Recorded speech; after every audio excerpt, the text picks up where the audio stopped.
Hello, my name is Shin Jae Kim of Cheongdam Wooridul Spine Hospital.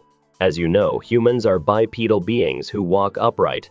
Our spine, including the cervical, thoracic, and lumbar regions, is a continuous structure anchored to the pelvis. Because of this anatomy, our center of gravity is located at the junction between the lumbar spine and the pelvis.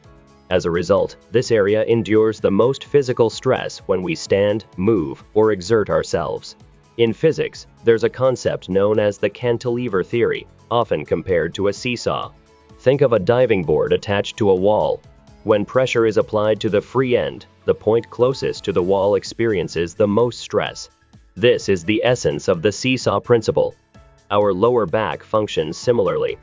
If you picture the spine as a seesaw anchored to the pelvis, then everyday actions like bending forward or twisting your waist apply the greatest physical load to the lower lumbar area. Over time, this accumulated stress often leads to disc issues between L4, L5, and L5S1, which are the most commonly affected segments. In daily life, it's nearly impossible to avoid using your lower back. We sometimes need to lift heavy objects or bend over. The key is to remember that bending your back in a rounded shape and then straightening up places significant stress on the lumbar spine. Instead, it's healthier to engage your back and gluteal muscles when performing these motions. Practicing this as a daily habit can significantly reduce spinal strain. When moving heavy items, it also helps to divide the load into smaller portions and carry them in multiple trips, rather than lifting everything at once. Another factor is cultural posture habits. Koreans are much more accustomed to floor-based living than Westerners. Sitting cross-legged on the floor naturally rounds the lower back, increasing spinal stress.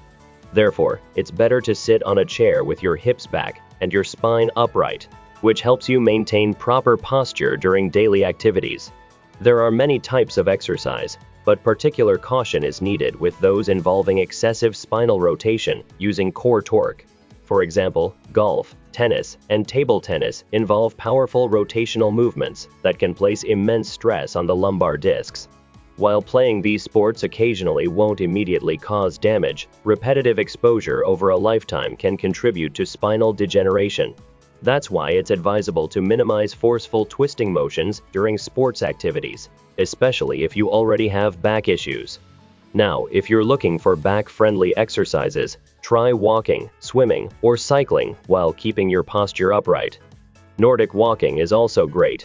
It uses poles to give extra support, making it easier for people with back problems to walk longer without strain. Humans, compared to other animals, have a structurally vulnerable spine. That's why understanding this vulnerability and developing cautious movement habits is crucial. Lastly, regularly performing exercises that strengthen your core and back muscles is one of the best ways to prevent disc-related conditions. Thank you.